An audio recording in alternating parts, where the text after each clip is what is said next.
Selamat malam, salam sejahtera, salam kebebasan, dan salam Nusantara untuk kita semua. Saya Dinda Tenriangka Mukhtar, Chief Editor Suara Kebebasan, bersama dengan rekan-rekan saya di sini ada Haikal Kurniawan, Managing Editor Suara Kebebasan, lalu kontributor SK, ada Reynaldi Adi, dan juga Samuela Kristi. Kami menyambut teman-teman datang di sini. Ini adalah forecast kami yang kesekian, kita sudah lakukan sejak lama. Dan sangat senang sekali di sini Pak Danang dari Apindo, Girindra Wardana bersedia meluangkan waktunya untuk ngobrol untuk isu yang sangat penting, pungli. Mungkin untuk teman-teman atau mungkin untuk Pak Danang yang belum kenal dengan Suara Kebebasan, kami adalah portal yang mempromosikan libertarian values yang pastinya juga kita menjunjung tinggi hak kepemilikan, kebebasan ekonomi, pasar bebas, dan juga tentunya penegakan hukum. Nah, forecast ini adalah salah satu dari sekian kegiatan kami. Kami juga punya kegiatan lainnya seperti kelas online libertarian, lalu ada juga Liberty Talk setiap bulannya, dan kami punya publikasi-publikasi menarik, baik itu berupa terjemahan maupun artikel-artikel yang kami share di portal kami maupun di sosial media kami. Jadi silakan teman-teman cek di suarakebebasan.id dan jangan sungkan kalau ingin menulis, silakan saja kirim ke redaksi kami. Saya tidak akan berpanjang-panjang, selamat menikmati diskusi ini, ikut berpartisipasi karena ini isu yang sangat penting. Mungkin saya ingin tambahkan karena kerap kali pengusaha didudukan dalam posisi yang sulit, dia ditekan di bawah oleh pekerja dan di atas oleh birokrasi dan belum lagi preman-preman di sekitarnya. Ini bukan prinsip kebebasan ekonomi sama sekali dan ini yang perlu dipahami bahwa kerja pasar itu komprehensif. Pasar yang terbuka tidak akan bekerja seperti ini kalau penegakan hukumnya lemah atau banyak kepentingan-kepentingan kroni dan bukan kapitalisme dalam arti sesungguhnya, dan makanya ini yang perlu diluruskan. Itu pula yang kami kerjakan dalam publikasi maupun aktivisme kami lainnya bersama jaringan kami. Saya tidak akan berpanjang-panjang, semuanya nanti bisa teman-teman cek, ada threads di Twitter, rekamannya juga akan kami share di kanal YouTube, dan ceritanya, rangkumannya juga akan ada di portal suarakebebasan.id. Saya serahkan ke Haikal untuk memandu forum kebebasan. Terima kasih lagi Pak Danang dan teman-teman, selamat berdiskusi, salam kebebasan. Oke, Mbak Dinda, terima kasih banyak Mbak pertanyaannya. Malam. Suaranya Bang, maaf. Selamat malam. Halo, suara saya kedengeran nggak? Oke, agak. Halo. Okay. Halo. Ya. Ya, oke. Selamat malam. Terima kasih banyak bersedia di diskusi malam ini dan terima kasih banyak ini untuk Pak Danang yang sudah. Maaf Bang, suaranya masih kayaknya. Di diskusi kita malam ini. Terima kasih banyak. Untuk diskusi ini suatu kehormatan Suara Kebebasan bisa mengundang Pak Danang sebagai pembicara di diskusi kali ini. Nah, teman-teman, bersama Pak Danang malam ini, beliau kita akan ngobrol-ngobrol seputar tentang isu mengenai pungutan liar atau pungli dan juga tentang kebebasan berusaha. Nah, kayak ini kan mungkin kebebasan pungutan liar itu merupakan satu fenomena yang ya bisa dibilang cukup sudah jadi rahasia umum lah ya, terjadi di mana-mana dan terjadi secara sangat masif dan tentunya seperti yang tadi sudah disampaikan oleh di Suara Kebebasan Dinda ya sebenarnya sangat merugikan banyak para pelaku usaha gitu. Nah, kita bersama Pak Danang akan berbincang mengenai isu ini, mengenai topik ini. Mungkin Pak Danang awalnya sebagai pembukaan, kalau misalnya kita kan sering ya tadi saya bilang ya sudah sudah jadi rahasia umum untuk pungli itu terjadi secara masif di mana-mana, tapi dari sendiri dan pungli itu sebenarnya bentuknya itu apakah semua sama atau bermacam-macam dan memang apakah memang semasif yang banyak orang kira gitu di mana-mana dan track recordnya sendiri itu gimana, apakah memang makin kesini makin sedikit atau justru yang ada bedanya dari tahun ke tahun tetap begitu saja. Dipersilakan Pak. Terima kasih.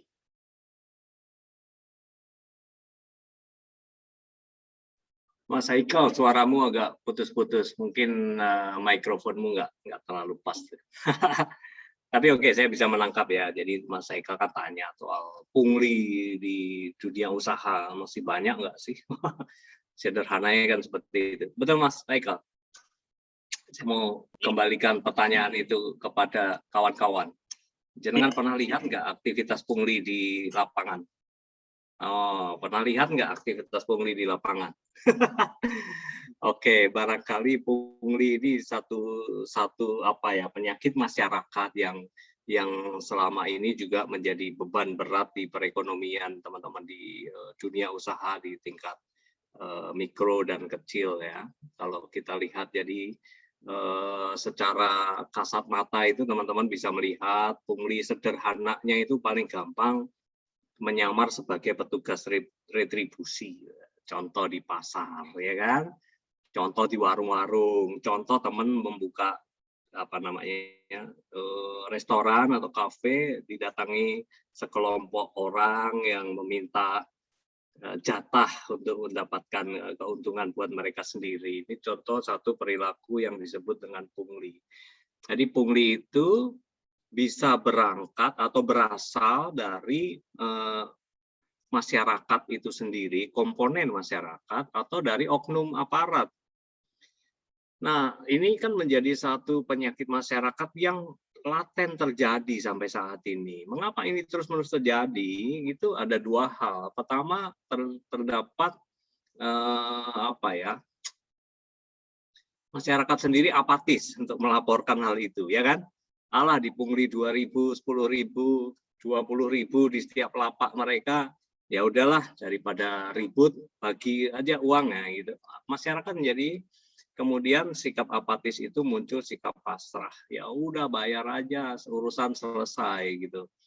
Tapi juga terjadi pungli yang dilakukan oleh oknum-oknum aparat. Nah, oknum-oknum aparat ini memiliki dalih atau modus yang sedikit berbeda dalam pungli-pungli seperti itu. Kalau kasusnya cukup besar, misalnya pungli di pelabuhan, pungli di kontainer, pungli di pungutan biaya pembuatan SIM atau perpanjangan STNK, atau pungli-pungli yang sifatnya dilakukan oleh oknum-oknum aparat ini juga sifatnya terkait dengan perizinan biasanya ya.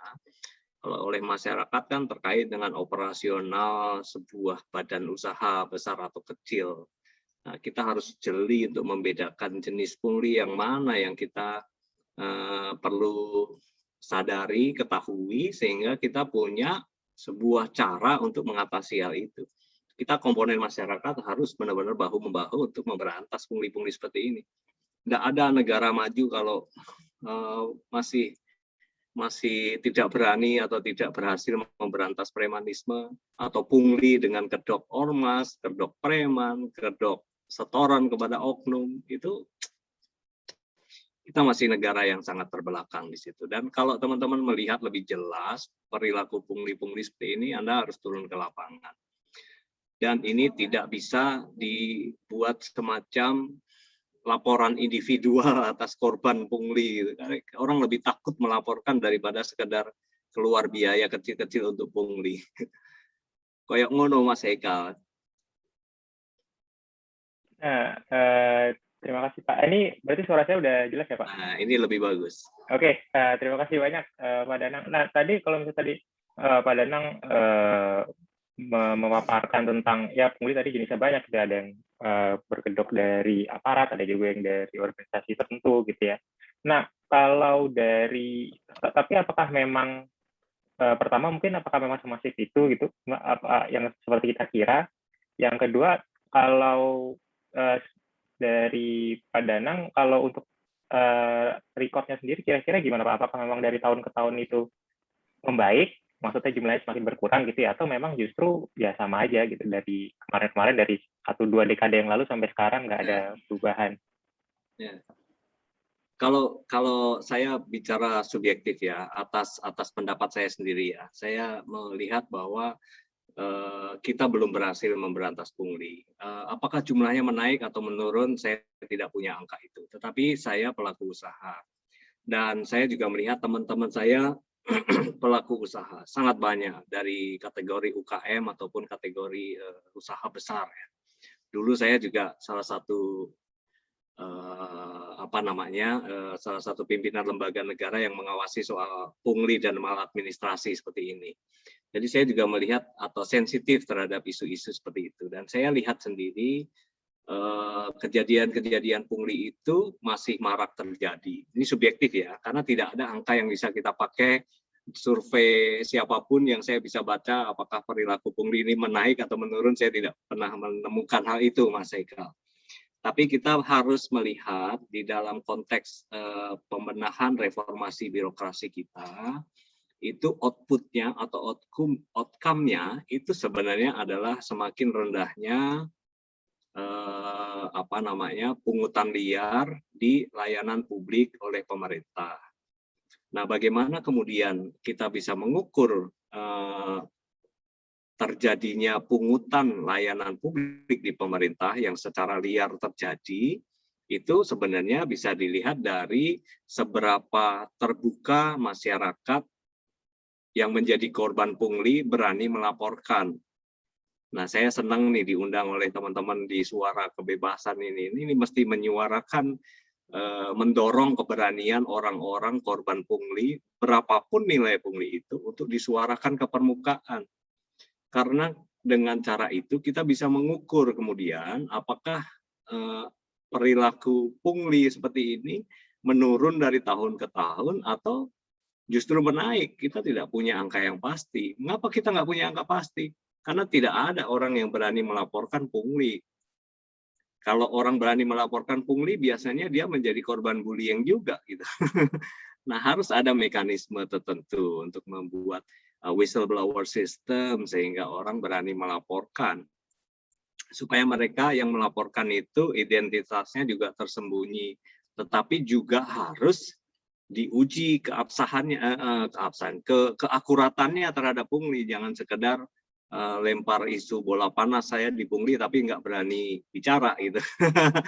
Nanti jadi fitnah ujung-ujungnya, kan repot. Nah, harapan kita ya mestinya keberanian untuk mengungkapkan praktek-praktek pungli oleh para korban ini mestinya didorong oleh teman-teman semuanya, termasuk teman-teman pers, termasuk teman-teman pegiat kebijakan publik ya, atau kaum akademisi. Soalnya ini juga menjadi apa istilahnya kawan-kawan ya,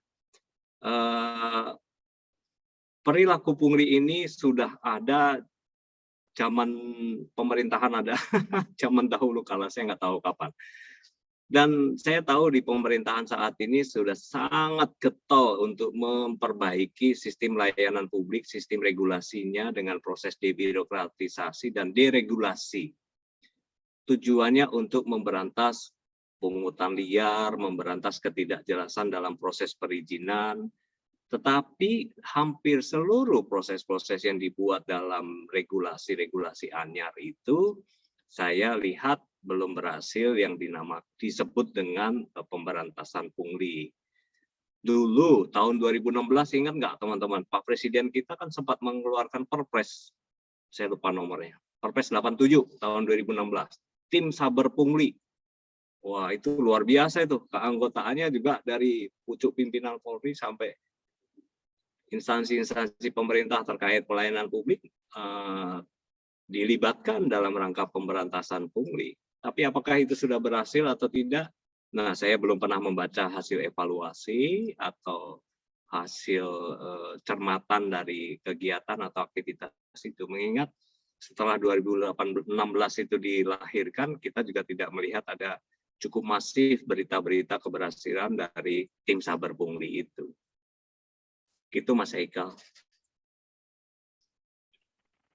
Oke, terima kasih banyak Pak Danang. Nah, mungkin kalau lihat dari sisi yang lebih luas lagi ya, nanti mungkin Pak Danang bisa koreksi kalau saya salah. Ya, pungli ini jelas sangat merugikan pelaku usaha, dan juga nggak mustahil justru juga akan mengurangi insentif seseorang buat buka usaha gitu kan, dan juga untuk menanamkan modal dan juga untuk investasi. Kalau misalnya untuk ya mau buka usaha tapi apa namanya diminta-mintain terus seperti itu kan oleh orang yang tidak bertanggung jawab, ya mungkin itu akan mengurangi insentif orang, ada ngapain buka usaha di sini gitu, atau ngapain kita nanam modal di sini. Kalau misalnya pasti ada hal-hal seperti itu gitu. Nah, kalau misalnya tadi misalnya Pak Danang sudah mengutip salah satu aturan yang dari pemerintah pusat ya Pak. Ya kalau misalnya yang dari pemerintah daerah di berbagai daerah Indonesia gitu. Ini salah satu aspek yang sangat penting harus diperhatikan oleh pemerintah baik itu pusat dan juga misalnya dalam hal ini daerah adalah pembangunan ekonomi kan Pak, khususnya karena ya khususnya peningkatan kesejahteraan gitu, peningkatan lapangan kerja, karena kalau misalnya ya secara logisnya kalau misalnya ada kepala daerah atau ada pemimpin yang dia gagal dalam meningkatkan lapangan kerja dan juga meningkatkan perekonomian, ya kemungkinan nggak bakal dipilih lagi gitu kan. Nah, berarti kan harusnya banyak dari kepala-kepala daerah, banyak dari pemimpin-pemimpin kita yang seharusnya mereka punya insentif besar untuk menangani pungli ini gitu kan, karena ya dengan ada pungutan liar maka akan mengurangi insentif orang untuk menanam modal dan juga untuk membuka usaha. Ya kalau begitu pasti ekonomi akan jadi mandek dan ya lapangan kerja nggak akan terbuka banyak. Nah itu kalau misalnya ya ini mungkin yang bisa Pak Danang share ya. Kalau boleh dari kalau misalnya Pak Danang misalnya atau dari teman-teman dari Apindo itu misalnya ya berbincang atau ngobrol dengan para kepala daerah gitu, dengan para policy maker. Nah, ini sangat sulit diatasi itu. Kenapa Pak? Meskipun insentifnya itu buat mereka sangat besar gitu untuk mengatasi isu itu. Ya, harusnya. Terutama itu kan terkait dengan political will dari masing-masing pimpinan baik di instansi ataupun di Pemda ya. Ini political will ini berbicara tentang ruh atau semangat yang lebih besar. Mengapa mereka mau mencalonkan diri sebagai kepala daerah dengan memimpin segerbong birokrasi itu. Nah, kalau political will-nya hanya sekedar kekuasaan, maka mereka tidak akan peduli dengan hal-hal yang remeh-temeh seperti ini di mata birokrasi dan di mata para pejabat politik. Tetapi hal yang remeh-temeh di mata mereka itu adalah hal yang sangat besar di mata masyarakat. Sehingga mereka mengabaikan adanya masalah-masalah yang dirasakan oleh masyarakat sehari-hari. Contoh paling sederhana, sebenarnya dikaitkan dengan proses perizinan, di mana pungli banyak terjadi. Di tingkat pemerintah pusat, itu sudah menerbitkan berbagai regulasi yang sangat bagus ya. Di proses reformasi birokrasi saat ini Pak Presiden Jokowi pimpin ya. Itu sudah sangat bagus. Regulasinya sudah diatur sedemikian rupa. Kementerian PAN-RB juga sudah menerbitkan kewajiban semua instansi pemerintah pusat dan daerah untuk menyajikan standar pelayanan publik yang terbuka untuk umum. Kalau Anda datang ke kantor pelayanan publik, bikin SIM, bikin KTP, bikin izin usaha atau segala macam, di sana seharusnya terpampang SOP-nya macam mana. Kalau mau mendapatkan perizinan ini, syaratnya apa? Terpampang di situ. Waktu penyelesaiannya berapa lama? Terpampang di situ. Siapa kepala dinas yang berurusan atau berwenang dengan hal itu? Berapa biayanya? Itu terpampang, harusnya begitu. Aturannya begitu. Itu sudah dicantumkan dalam Undang-Undang 25 2009 tentang pelayanan publik. Dan sudah dicantumkan dalam hampir belasan peraturan pemerintah atau peraturan setingkat menteri untuk memastikan itu beroperasi di setiap kantor layanan publik. Pertanyaannya kemudian, dalam implementasinya macam mana? Kita berbicara ranah regulasi, itu bisa jauh berbeda, jauh panggang dari api dengan api di ranah implementasi, Mas Haikal. Regulasi bisa dibuat sangat bagus seperti itu dengan pemikiran-pemikiran ideal dalam rangka memerangi pungli atau memperbaiki kualitas layanan publik. Tapi di ranah implementasi, masyarakat tidak berhadapan dengan regulasi. Masyarakat berhadapan dengan birokrasi. birokrasi ini adalah orang-orang, sekelompok orang yang bertugas melaksanakan peraturan-peraturan itu. Nah, ketika berhadapan dengan orang-orang, maka niatan apa ya, purba atau apa ya, nafsu purba manusianya muncul di situ. Kalau saya bisa mendapatkan keuntungan dari layanan yang saya lakukan ini, kan begitu. Yang artinya kemudian mereka membuka diri untuk menerima suap gitu. Mereka di mata masyarakat mereka menerima atau memalak dalam bentuk pungli. Kan begitu. Nah, ini kemudian kita harus mempersempit kesenjangan antara regulasi dengan implementasi. Karena regulasi sebagus apapun itu dieksekusi oleh birokrasi. Jadi kalau birokrasinya tidak dibenahi, maka regulasi sebagus apapun itu tidak ada gunanya juga. Karena para eksekutor ini adalah motor yang menjalankan regulasi-regulasi itu. Nah, kawan-kawan harus melihatnya di tataran mana situasi ini kita akan mencoba perbaiki. Jadi kebebasan kita berpendapat juga harus lebih fokus. Kita mau mengkoreksi regulasi-regulasinya atau mencoba memperbaiki situasi di implementasi regulasi-regulasi itu. Nah, saya tadi berbicara terkait dengan pungli yang dilakukan oleh oknum-oknum aparat ya. Oknum aparat itu oknum pelayanan perizinan ya, aparat birokrasi. Juga pungli bisa juga dilakukan oleh aparat penegak hukum. Tetapi ada juga pungli-pungli yang dilakukan oleh oknum-oknum di ormas, nggak boleh sebut ya, oknum-oknum yang dilakukan oleh warga masyarakat dalam bentuk kelompok-kelompok mereka atau perseorangan atas nama premanisme. Nah, ini menjadi satu tantangan besar kita, kawan-kawan.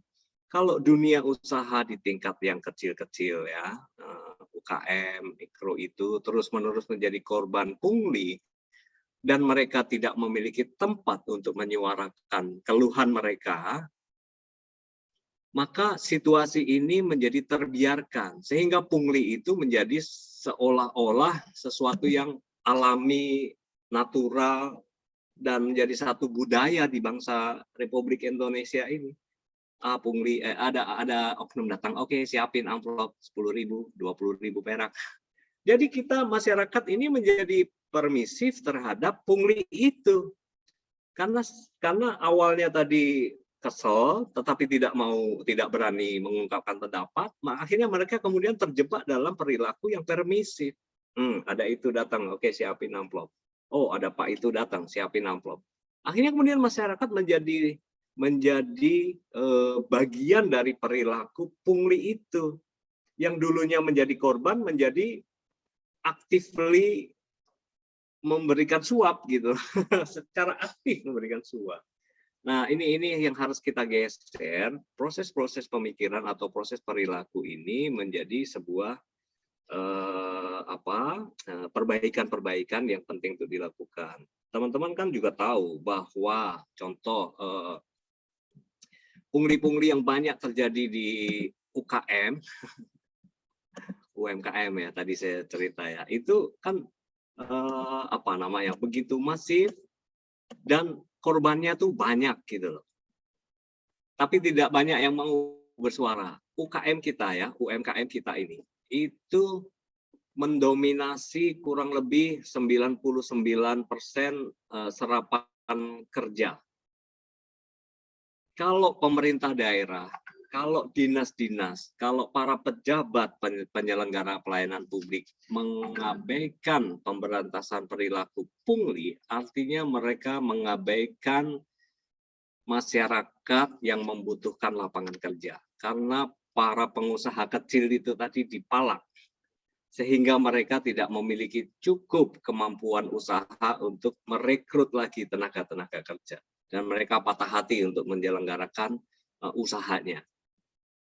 Bisa dibayangkan multiplier efeknya. Jadi kalau para pejabat, para penegak hukum membiarkan atau tutup mata dengan perilaku pungli itu, korbannya bukan hanya para pengusaha UMKM, tetapi juga para tenaga kerja. karena mereka yang seharusnya mendapatkan kesejahteraan lebih baik, sebagian biaya ongkos atau honor mereka bekerja terampas oleh para pungli tor tadi itu. Nah, ini menjadi berbahaya situasi ini. Kawan-kawan di Suara Kebebasan harus menyuarakan ini untuk membuat satu gerakan publik sehingga kita masyarakat ini sadar bahwa pungli itu adalah mengganggu masalah ekonomi negara. Pungli adalah meniadakan kesempatan lapangan kerja. Pungli membuat dunia usaha menderita. Nah, simpelnya seperti itu. Karena apa? Kawan-kawan juga harus lihat. Struktur pungli sebenarnya juga masif dilakukan tidak hanya oleh orang per orang. Ada kebanyakan struktur pungli yang kita temukan, mereka setor ke atas. Kemana tuh ke atas? Nah, gampang.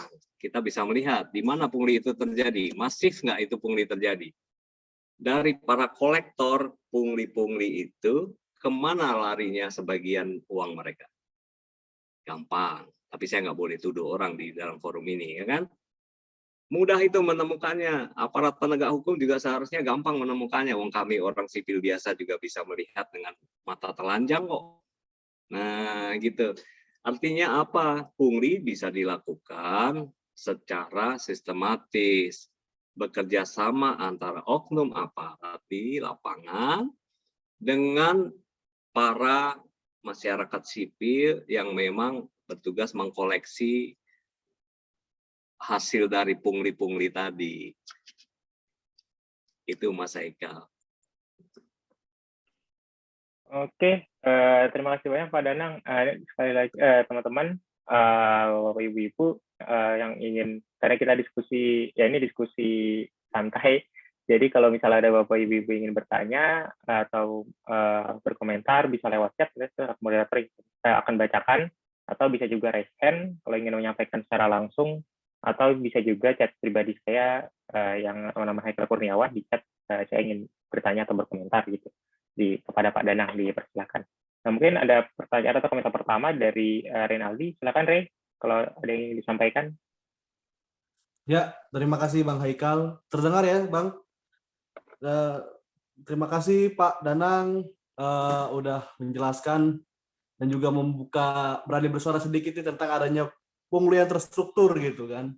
Memang itu sudah sangat jelas sekali. Bahkan di depan rumah saya, ya biasa terang-terangan aja lah. Ada orang itu pakai seragam, entah pemerintah mana, Pemda mana, saya nggak tahu. Itu setiap malam itu nyetor 2.000, 2.000, 5.000. Itu kan saya anggap gila gitu. Nah, saya pengen bertanya Pak, bagaimana caranya itu untuk meminimalisir pungli atau bahkan kita bisa mengatasi pungli? Kalau misalkan ada gitu suatu program, misalkan daerah bebas pungli, misalkan pungli. Nah, itu apakah itu bisa jadi tempat menjamin Pak bagi masyarakat yang UMKM ini yang saat pandemi ini sedang berjuang untuk membangkitkan ekonomi Indonesia itu bebas dari pungli, Pak? Gitu. Atau apakah memang seseram itu sistem pungli sehingga sulit gitu pemerintah dan juga para penegak hukum itu untuk membereskan kasus ini, Pak? Terima kasih. Thank you, Mas Haikal. Mas siapa? Adi? Adi. Gini. Saya tadi cerita tentang pungli yang sistematis ya. Dan itu memang terstruktur. Gampang lihatnya, gampang. Mau bicara di pelabuhan, mau bicara di terminal, mau bicara di ferry, mau bicara di kantor Samsat, mau bicara di kecamatan tentang, banyak banget Mas. Mau bicara di sepanjang jalan untuk food street.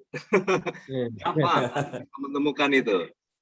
Yang salah satu hal yang tidak Anda atau teman-teman jarang lakukan adalah memfoto hal-hal pungli itu dan mempublikasikannya di medsos atau apa. Anda takut untuk publikasikan itu, dikirain wah mencemarkan nama baik para pungli, para aktivis pungli, ya repot itu.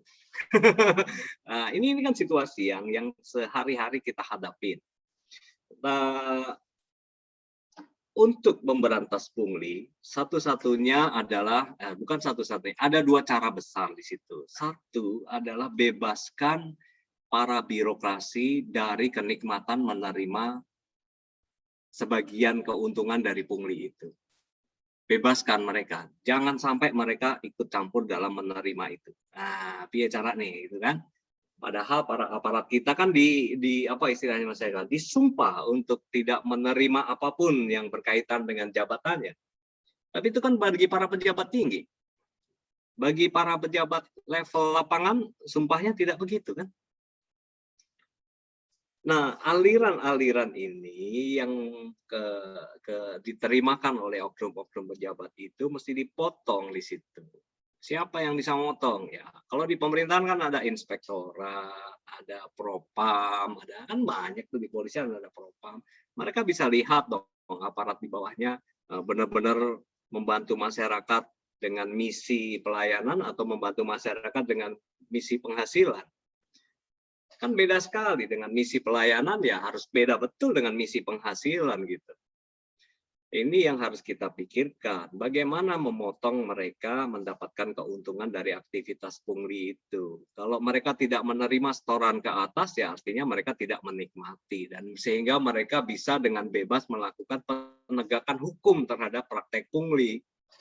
Kalau mereka menikmati hasil kejahatan itu, ya mereka tidak akan memberantasnya dengan sepenuh hati, ya. Setengah hati lebih baik gitu. Nah, yang kedua bagaimana? Yang kedua adalah class action, non litigasi. Saya setuju banget tuh Mas Adi tadi cerita. Kalau di sepanjang jalan adalah area food street, food court on the street. Nah, gampang banget kok lihatnya. Sebulan Anda buka di situ pasti muncul preman-preman lah. Kepada siapa preman-preman itu berlindung, Anda perlu track itu. Kepada ormas kah? Kepada oknum aparat kah? Track di situ. Setelah itu kita ketahui, setelah kita punya bukti digitalnya dari situ, gunakan class action. Bersama-sama sekelompok puluhan orang, para pedagang di situ, para pelaku UKM kuliner katakan, atau UKM bengkel-bengkel kan banyak juga tuh. Kalau Mas jalan ke Pramuka itu deretan percetakan, ya kan? Kalau Mas jalan-jalan ke Kemayoran itu deretan bengkel mobil. Itu kan objek-objek yang gampang dilihat secara kasat mata, dan mereka inilah korban-korban pungli. Gunakan class action di situ. Ayo kita bentangkan spanduk bareng-bareng. Kami anti pemerasan, anti pungli. Nah, beritahukan kepada aparat setempat, pada Polres, Polsek, beritahukan bahwa kami melawan segala jenis bentuk premanisme. Tanda tangan bersama dengan aparat Pak Kapolres atau Pak Kapolsek atau Kepala Dinas Perizinan di situ. Jadi bentuk class action yang bersama-sama dilakukan oleh sekelompok orang ini akan menimbulkan semangat baru untuk memberantas pungli itu sendiri. Jadi orang akan jiper kalau Mas Haikal dan nggak punya uang untuk bayar kos, dia akan takut untuk datang ke situ. Nah, silakan datang ke tempat lain. Nah, apa yang bisa kita lakukan? Apa yang kita bisa simpulkan dari aktivitas-aktivitas yang sistematis seperti itu adalah karena teman-teman selama ini yang menjadi korban pungli lebih sering berdiam diri, lebih sering pasrah. Sehingga mereka tidak terikat dalam sebuah aksi class action bersama-sama, sehingga mereka merasa perang sendiri. Jadi mereka takut. Tapi kalau sekelompok orang ini kita gabungkan bersama-sama, aku mau deh jadi pengawalnya Mas Ari. Ayo kita bikin sebuah action bersama-sama. Kita pilih satu area bersama-sama. Di tempat itulah kita tetapkan area bebas pungli, area bebas premanisme. Gerakan-gerakan seperti inilah yang kita sebut dengan class action non litigasi. Tidak untuk urusan di pengadilan gitu, tapi urusannya untuk semangat, untuk sinergi bersama-sama, berkontribusi, berkolaborasi untuk memberantas penyakit masyarakat ini. Nah, ini menjadi satu mestinya nanti akan bisa ditiru oleh teman-teman lain di kelompok-kelompok lain, di area lain. Tetapi seseorang, sesuatu atau sekelompok kawan-kawan di Suara Kebebasan ini bisa memulai, ya, let's do it. Dan menjadi benchmark untuk kita semua bahwa ada praktek-praktek pemberantasan pungli yang nggak perlu perpres gitu. Dilakukan oleh masyarakat sendiri. Ngapain setingkat presiden mesti membuat perpres untuk memberantas pungli yang akhirnya kemudian kasihan beliau merepotkan. Tampaknya lembaga atau task force yang dia bentuk tidak punya gigi di lapangan, tampaknya begitu kan. Karena kita nggak melihat reportnya. Siapa tahu reportnya nanti setelah acara ini tiba-tiba muncul, oh reportnya bagus banget, oke. Tiba-tiba muncul misalnya. But anyway, bahwa masyarakat mesti juga turun tangan untuk membantu pemerintah kita memerangi pungli. Contoh paling sederhana, kalau rekan-rekan tinggal di daerah-daerah yang dekat dengan area industri. Di situ banyak truk lalu lalang. Ya kan? Para sopir truk, para kernet truk, para awak truk apa namanya selain kernet dan sopir yang biasa dampingin di belakang itu, mereka ini adalah para korban pungli juga loh, korban premanisme yang dilakukan oleh oknum masyarakat juga loh, ya kan? Di pertigaan jalan mereka pungut uang, ya kan? Di tempat hampir pemberhentian non parkir mereka pungut uang, ya kan? Kita semua melihat hal itu, teman-teman di aparat kepolisian melihat hal itu, dan kita juga bisa menilai apakah kita para masyarakat membantu sopir truk itu untuk melawan para pungli itu atau tidak. Praktek-praktek itu terbiarkan. Teman-teman aparat kepolisian yang melihat hal itu juga, non sewu, saya harus bilang bahwa saya tidak pernah melihat itu para pelaku premanisme di pertigaan atau di di perempatan-perempatan yang banyak truk lalu lalang itu dipalak. Ada tindakan hukuman tipiring, tindak pidana ringan yang hal-hal seperti itu kan tidak ada. Justru beberapa gubernur terdekat kita mengeluarkan kebijakan yang menghukum orang yang memberikan uang kepada pengemis, ya kan? Kalau ada peminta-minta ketok-ketok mobil, Anda keluarin uang, Anda beli barang dari para pengamen, para pedagang pinggir jalan, Anda kena hukuman loh. Ada loh perdanya, pergub atau perda, saya nggak terlalu ngerti di DKI. Tapi tidak ada aturan yang mengatur bahwa para pelaku pungli di pasar atau pungli di perempatan jalan, atau premanisme di perempatan jalan, akan kena sanksi 1 juta rupiah. Misalnya gitu. Nggak ada. This about political will. Ini about sense, about rasa bahwa kita empati dengan masyarakat kecil yang menjadi korban-korban pungli yang tidak berani teriak itu. Tidak usah terlalu sibuk dengan regulasi yang terlalu besar, tetapi kita perlu masuk ke dalam action plan yang mikro-mikro seperti itu. Dengan cara itu, masyarakat kecil kita merasa dilindungi. Terus mereka berusaha dengan sebaik-baiknya membuat menu sebagus mungkin, semurah mungkin karena nggak ada pungutan. Jadi harganya bisa lebih murah karena sebagian ongkos pungutan itu dipindahkan menjadi cabai dan lada yang banyak, gitu kan. Jadi kualitas mereka menaik. Nah, action kecil ini yang kita pikir bisa menjadi bagian dari proses perubahan budaya pasrah oleh perilaku pungli itu. Gitu Mas Ardi. Oke, terima kasih banyak Pak Danang tadi untuk pemaparannya. Ya, ada pertanyaan Pak dari Mas Rio, ingin bertanya kepada Pak Danang terkait dengan pungli, apakah ada langkah-langkah strategis dari Apindo untuk mengurangi pungli tersebut? Terima kasih. Nah, mungkin kalau saya boleh nambahin sedikit Pak, saya nyambung pertanyaannya tadi dari Mas Rio, Pak Danang tadi sempat menyebutkan class action gitu. Mungkin ada kalau bisa Pak Danang nggak keberatan, ada 1 atau 2 cerita gitu di mana class action ini, at least mungkin kalaupun misalnya nggak berhasil 100%, tapi punya dampak positif terhadap pedagang-pedagang yang ada di wilayah tersebut, sehingga bisa jadi contoh dan bisa direplikasi mudah-mudahan di daerah-daerah lain. Dipersilakan Pak Danang. Oke, ada 2 hal ya. Pertama tentang Apindo. Bagaimana kemudian Apindo membantu membantu upaya-upaya pemberantasan pungli ini. Kebetulan APindo ini memang Asosiasi Pengusaha Indonesia yang memiliki anggota yang memang relatif menengah ke atas, Mas. Jadi relatif korporasi-korporasi yang skalanya itu regional, nasional, dan internasional. Jadi sangat tidak terkait dengan UKM atau UMKM yang kita bahas hari ini, bagaimana perilaku pungli di sektor itu.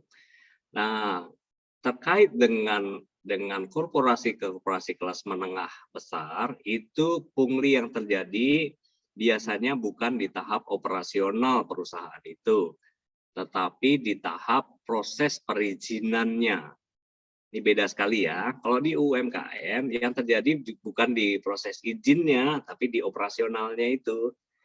Nah, jadi beda sekali. Meskipun ya dua-duanya bisa ada terjadi juga di operasionalisasi perusahaan juga ada, terdapat pungli-pungli dari preman atau dari oknum-oknum aparat dalam hal-hal tertentu ya, bisa juga. Tapi itu relatif lebih kecil. Tapi di tingkat perizinan untuk perusahaan-perusahaan besar, ya ini terjadi sifatnya sebenarnya lebih dikategorikan bribery ya, penyuapan terhadap oknum, terhadap petugas yang menyelenggarakan layanan perizinan. Nah, ini kategorinya mungkin tidak disebut pungli, tapi bribery, penyuapan. Tapi juga perlu dilihat penyuapan itu terpaksa dilakukan atau memang dilakukan untuk merumuskan kebijakan tertentu yang menguntungkan si perusahaan tersebut, juga harus kita lihat. Jadi kita juga tidak boleh istilah Jawa itu ojo ngebiah-uyah gitu. Jangan menyamaratakan atau jangan melihat semua kejadian itu modus atau motifnya sama. Nah, kita bicara di tingkat UMKM saat ini, di tingkat operasional.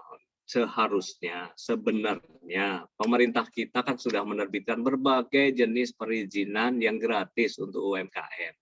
Di pusat ya, saya bicara di pusat, tidak bicara di Depok, Bogor, Jakarta, Jawa Timur, Surabaya, enggak. Di tingkat pusat. Kita bisa lihat Undang-Undang Cipta Kerja yang di-launching beberapa saat lalu. Kita bisa lihat aturan-aturan terkait OSS ya, online single submission. Kita bisa melihat bagaimana peraturan Menteri Dalam Negeri menghapuskan izin gangguan misalnya HO. Sekarang kan kalau Anda bikin restoran, Anda bikin bengkel kecil di situ, Anda nggak perlu lagi ngurus izin gangguan gitu. Wong tidak mengganggu apa-apa juga. Yang terganggu kan tetangga yang ngiri karena Anda berusaha gitu kan. Nah, ini kan tidak ada gangguan itu, sehingga izin-izin ringan seperti itu dengan usaha yang dikategorikan berisiko rendah tidak perlu perizinan. Yang diperlukan dari para pelaku UMKM adalah pemberitahuan. Jadi bergeser, Mas Haikal. Kalau dulu Anda mau buka usaha, Anda harus bikin izin dulu, minta izin RT, RW, preman kiri kanan, Bapak pejabat A, B, C, D ya, minta izin itu.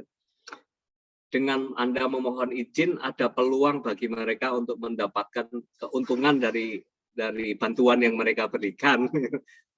Sekarang tidak ada lagi proses izin-izin apapun itu untuk para pelaku UKM. Kewajiban Anda sebagai pelaku UMKM adalah memberitahukan, menotifikasi istilahnya di undang-undang kita. Kalau Anda buka toko, Anda notifikasi kepada dinas setempat bahwa kami membuka toko.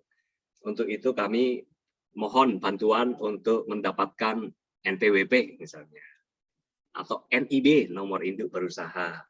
Kita sekarang usaha perseorangan sudah dibolehkan. Dulu nggak boleh bikin PT sendiri, sekarang boleh usaha perseorangan, NIB perseorangan. Bidang usaha apapun silakan masuk kategori dalam klasifikasi perorangan yang memang kecil. Tapi boleh gitu. Artinya setiap insan Indonesia saat ini sudah diberi kemudahan untuk berusaha. Pertanyaannya kemudian di tingkat implementasi, teman-teman kita para usia angkatan kerja ini mau memanfaatkan situasi itu enggak? Mau memanfaatkan kemudahan-kemudahan yang sudah diberikan pemerintah ini atau tidak? Nah, kalau mereka tidak tahu atau tidak mau memanfaatkan hal-hal itu walaupun sudah tahu, maka kesalahannya ya dia sendiri toh.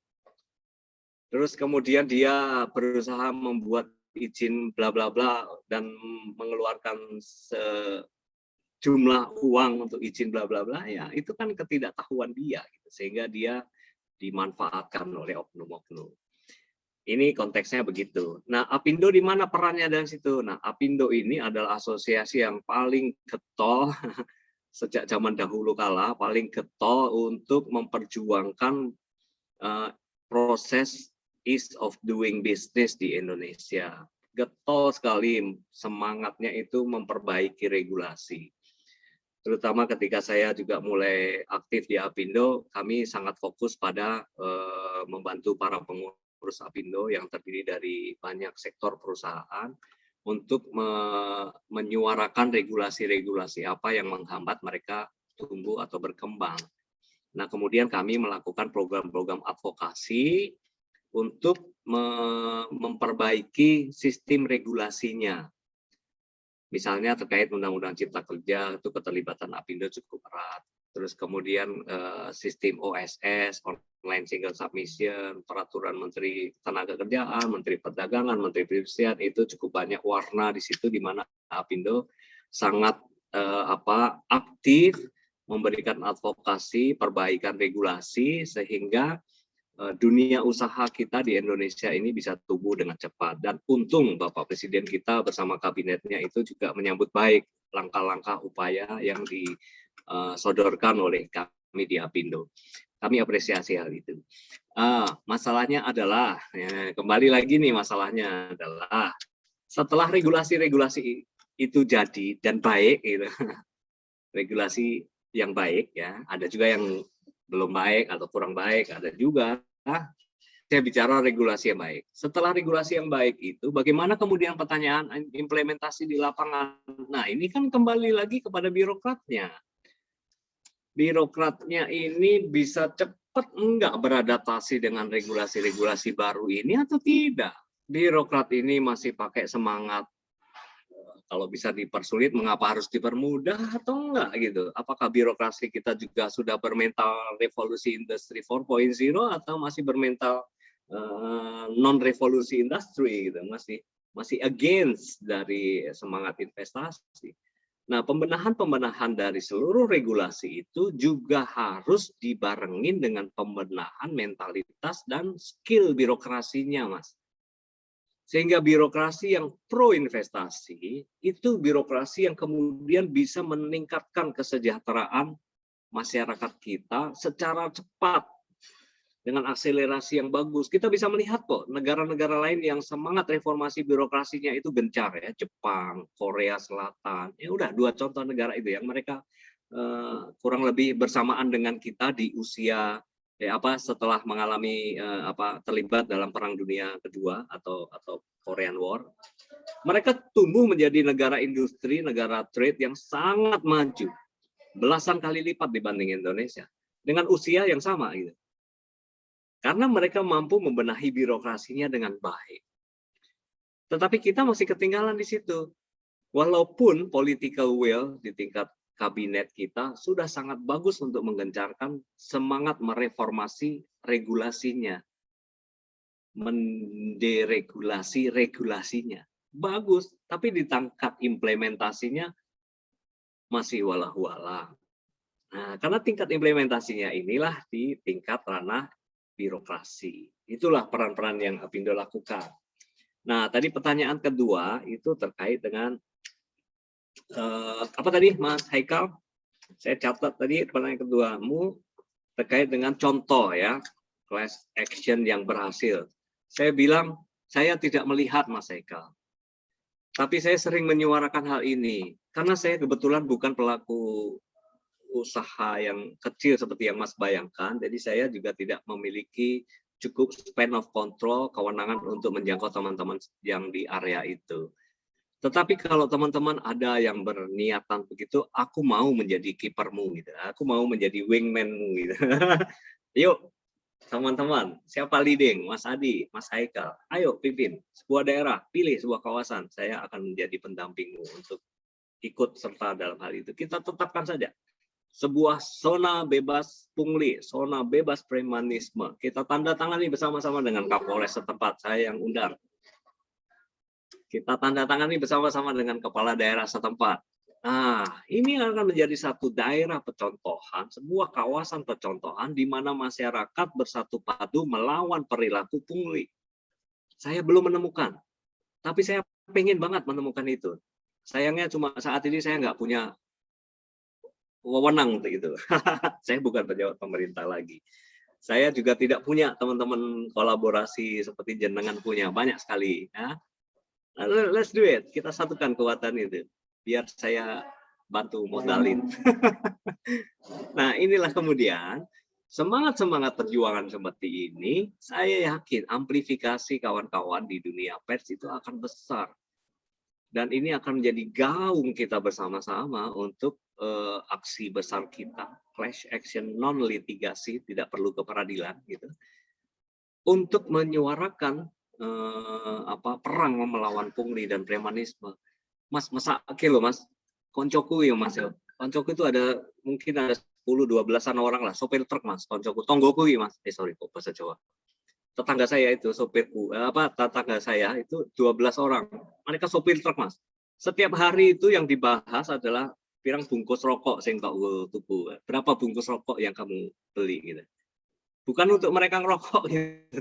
Maksudnya berapa uang yang mereka keluarkan senilai dengan berapa bungkus rokok untuk perempatan ini, perempatan itu. Nah, ini kan sebuah luapan penderitaan mereka, karena ongkos-ongkos seperti itu kan tidak ditanggung oleh perusahaannya, Mas.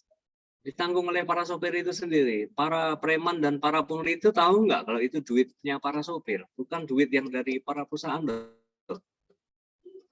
Nah, inilah maksud saya, action-action kecil seperti ini kita bisa memberikan kemanfaatan bagi masyarakat kecil di sekitar kita.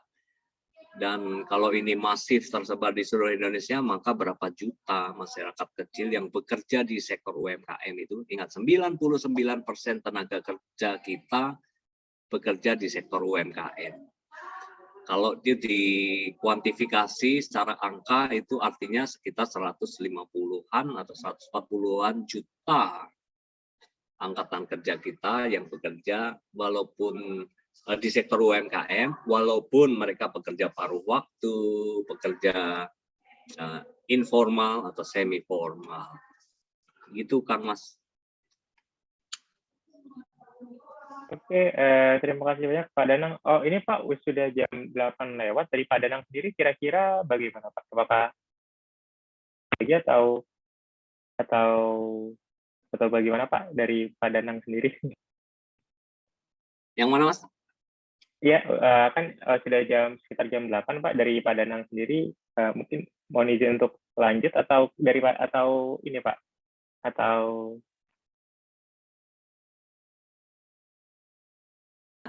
Maaf. Terima kasih. Saya boleh 10 menit lagi? Oh iya, boleh. Terima kasih banyak Pak. Ini mohon maaf jadi ada mengambil waktu Pak Danang.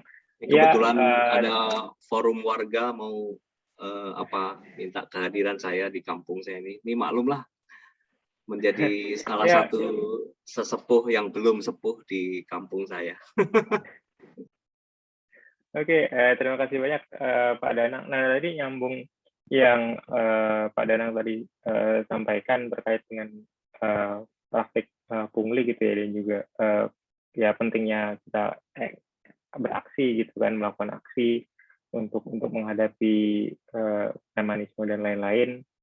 Tapi ya di satu sisi tadi dilemanya gitu, kalau misalnya memang ya terkait juga sama yang ke atas, yaitu itu yang bikin sulit gitu. Tapi saya tadi sempat kepikiran gitu Pak Danang,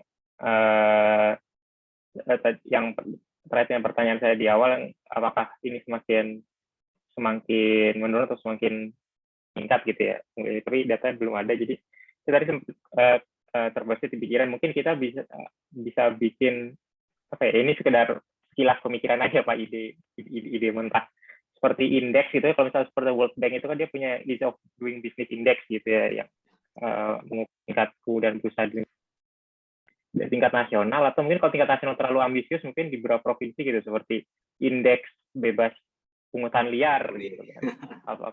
Apakah di kabupaten tertentu atau di provinsi tertentu itu tingkatnya gimana, dikuantifikasi, dan ya nanti bisa disandingkan dengan pertumbuhan ekonomi dan juga pembukaan lapangan kerja di daerah tersebut gitu kan. Ya kalau misalnya ternyata datanya itu korelasinya sangat tinggi gitu, bahwa semakin sedikit pungli maka semakin banyak juga lapangan kerja yang dibuka, semakin banyak usaha yang bisa maju, yang semakin banyak dana investasi yang bisa masuk gitu kan. Nah itu kan pasti mau nggak mau akan jadi bahan dan juga jadi insentif untuk para policy makers gitu, para pemangku kebijakan, ketika lihat mereka semoga bisa berlomba-lomba, ini lihat nih provinsi saya sejak dipimpin kan kabupaten kita naik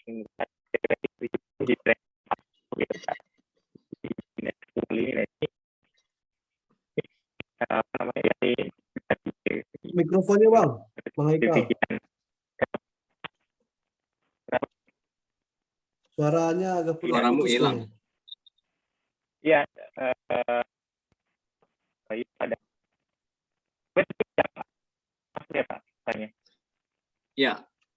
Ya, Mas Eka, saya bisa menangkap, tapi suaramu memang putus-putus. Jadi kalau di ranah makro ya, ranah baik dipakai oleh internasional ataupun nasional kita ya, ease of doing business itu adalah bagian parameter yang bisa dipakai oleh investor dalam menanamkan investasinya di negara tertentu. Ease of doing business itu diperbandingkan antara berbagai 120 negara, diperbandingkan untuk dilakukan riset terkait dengan kemudahan berusaha di suatu tempat. Parameter-parameter yang dilakukan dalam hal itu kan adalah kemudahan berusaha, izin untuk mendapatkan elektrik, izin untuk mendapatkan penggunaan gedung dan bangunan, izin semua yang terkait dengan izin investasi. Tetapi juga ada dilakukan pemerintah menggunakan indeks efektivitas pemerintahan. Indeks efektivitas pemerintah itu juga secara internasional juga diberlakukan. Di situ terdapat ukuran-ukuran atau parameter-parameter yang terkait dengan bribery atau pungli. Atau teman-teman juga bisa melihat indeks korupsi ya. Itu juga dikeluarkan oleh lembaga-lembaga internasional dan juga Indonesia juga punya. Nah, ini kemudian indeks-indeks itu menjadi parameter buat kita adalah dalam rangka penanaman investasi modal dalam negeri ataupun asing yang tergolong menengah besar, Mas.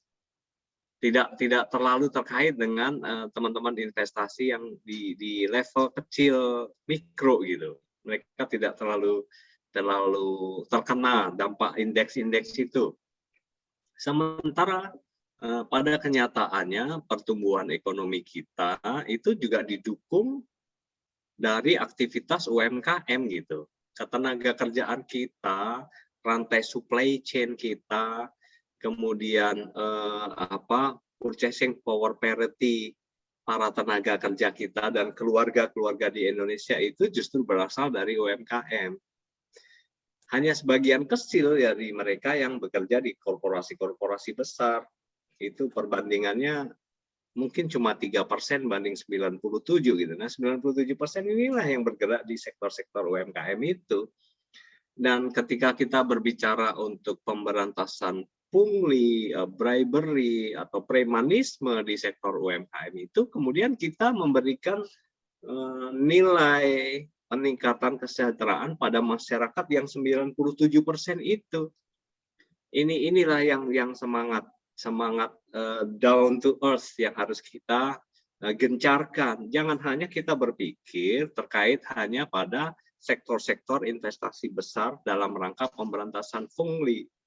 Karena justru pungli-pungli yang terjadi itu banyak di tingkat mikro kecil itu.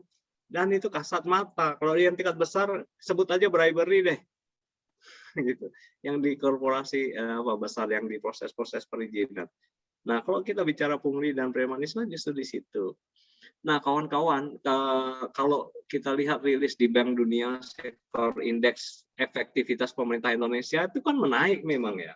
Di tahun 2021 yang rilis terakhir dari KSP, saya ingat beberapa waktu lalu merilis hasil indeks efektivitas pemerintah Indonesia yang dulu 60 menjadi 65, skalanya 100. Jadi kita masih mendekati tengah. Ada perbaikan, iya, tetapi belum cukup, ya, itulah. Nah, ini yang harus kita kejar. Nah, bagaimana mengejar itu?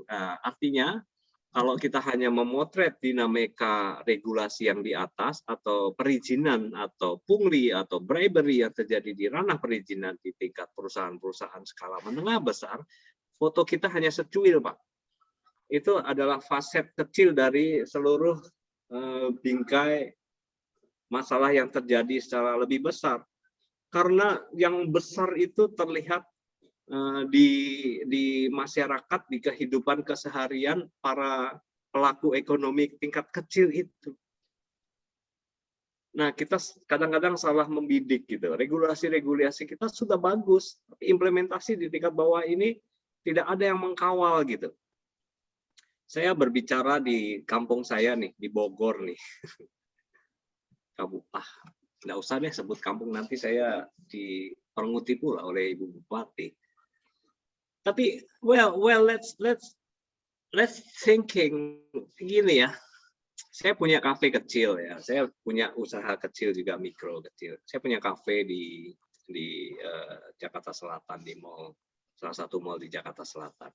Ketika saya mengurus izin, cepet banget kok. Bahkan ketika saya nggak sempat ambil izinnya, notifikasi dan perbaikan NIB dan segala macam, izin restoran bersih sehat segala itu, mereka kirim kok ke alamat saya, dan sangat gampang gitu. Itu bagusnya pelayanan publik di DKI. Tapi tidak ada mall pelayanan publik sebagus itu di kampung saya ini loh. Padahal jaraknya cuma 30 km. Nggak usah bicara Jawa, nggak usah bicara Papua, Kalimantan. Ini 30 meter di 30 km di sebelah sini. Nggak ada itu. Saya kan senang keliling-keliling di Pemda, adakah mau pelayanan publik di sana, sistem investasi, sistem layanan birokrasinya seperti apa. Kan saya suka melihat itu, dan saya sering memberikan bicara tentang koreksi-koreksi implementatif seperti itu. But anyway, regulasi-regulasi di tingkat pemerintah pusat itu tidak diterjemahkan seutuhnya di tingkat pemerintah daerah, provinsi, dan tidak diterjemahkan cukup lengkap di tingkat pemerintah daerah, kabupaten, kota, dan tidak pula dipatuhi dengan baik oleh para birokrat penyelenggara pelayanan publik itu. Boro-boro sampai ke bawah sana itu. Jangan mau bikin surat pajak, PBB. Biasanya PBB kan tagihan PBB tahunan tuh, pajak bumi bangunan, harusnya dikirim ke rumah kan. Pada kenyataannya saya harus datang ke kecamatan dan mengambil itu. Dan untuk mengambil itu mesti menunggu pejabatnya yang itu. Dan kita mana bisa kita menunggu. Akhirnya kemudian demi menggantikan menunggu itu ya berubahlah menjadi amplop kecil uang untuk tolong kirim ke rumah. Ini kan sebuah layanan yang sangat sederhana yang seharusnya masyarakat bisa mendapatkan bebas biaya dengan pelayanan yang bagus. Tapi ini kan kemudian dirubah menjadi sebuah layanan ekstra sehingga penduduk harus mengeluarkan anggaran ekstra untuk itu kan.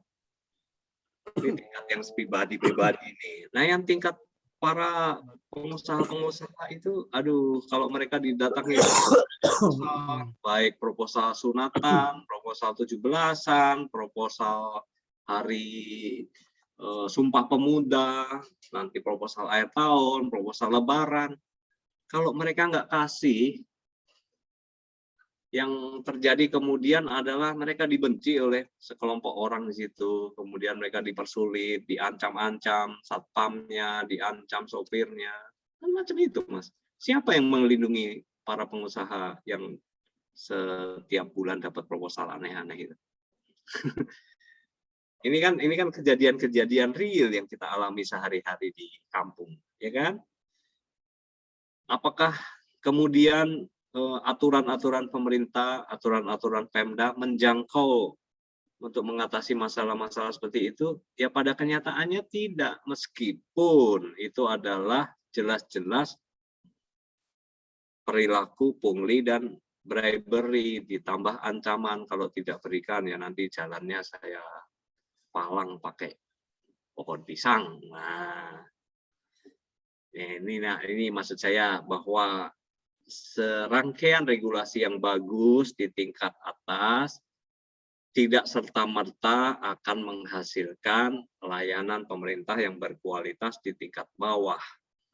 Karena sebagus apapun aturan-aturan yang dibuat di tingkat atas, sangat tergantung pada birokrat, penyelenggara, pelaksana aturan-aturan itu di tingkat bawah. Nah, tergantung pada mereka ini juga sangat tergantung pada political will-nya para pimpinan daerah. Mulai dari gubernur, bupati, wali kota, camat, kepala-kepala dinasnya, dan seterusnya. Rentetan inilah yang harus kita perangi. Dengan cara, ya tentu saja kita harus secara objektif melihat kejadian itu sporadik, masif, sistematis, atau tidak. Baru kita bisa menentukan langkah-langkah aksi yang bagus untuk mengatasi atau memerangi pungli-pungli seperti itu. Gitu, Kang Mas Haikal. Oke, terima kasih banyak ini Pak Danang untuk waktunya. Sorry banget, jadi kalau misalnya jadi ganggu hari Jumat malam ini. No problem. Waktunya untuk diskusi, kesediaannya untuk diskusi bersama Suara Kebebasan malam ini, dan thank you juga Bapak, Ibu, teman-teman yang sudah bersedia hadir.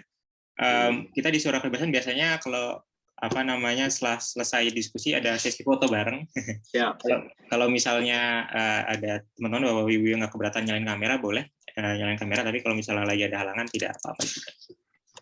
Saya sebelum ditutup kawan-kawan, saya kembali sampaikan tadi, nanti kapan-kapan Mas Haikal dan teman-teman ayo bikin FGD lagi lebih detail sehingga kita bisa merumuskan sebuah langkah aksi bersama untuk menciptakan kawasan bebas pungli, bebas premanisme. Saya mau banget tuh, yuk kita bikin bareng-bareng. Dengan FGD itu kita bisa rumuskan action plan-nya. Saya bisa membantu banyak hal dalam hal itu. Tapi leading-nya di teman-teman. Oke? Thank you. Oke, baik Pak Danang. Terima kasih banyak Pak. Oke, dengan ini diskusinya kita tutup. Terima kasih banyak Pak Danang untuk waktunya. Terima kasih banyak Bapak-Bapak, Ibu-Ibu yang sudah bersedia hadir di diskusi kita malam ini. Diskusi Suara Kebebasan biasanya diadakan setiap hari Jumat 2 minggu sekali ya. Kalau berarti sekarang ini tanggal 5 November. Maaf, berarti nanti diskusi selanjutnya kalau tidak ada halangan pada tanggal 19 November 2021 hari Jumat juga. Dan kita kita adakan jam 7 malam hari Jumat. Oke, sekali lagi Pak Danang, terima kasih banyak Pak sudah bersedia berbagi bersama teman-teman Suara Kebebasan, dan juga Bapak Ibu, terima kasih banyak sudah bersedia hadir. Semua diskusi kita pasti akan selalu kita share di media sosial kita. Ada @suarakebebasan di Instagram, suarakebebasan.id di Facebook page, kita juga ada bebas.id, @bebas.id di Twitter, dan masih ada teman-teman pakai Line, kita ada juga suarakebebasan.id di Line, dan kita pasti akan selalu share untuk acara-acara diskusi kita. Oke, thank you banget. Izin pamit. Ya, terima kasih teman-teman. Terima kasih Pak. Terima kasih Pak. Assalamualaikum warahmatullahi wabarakatuh. Thank you. Semoga bisa komunikasi terus Pak.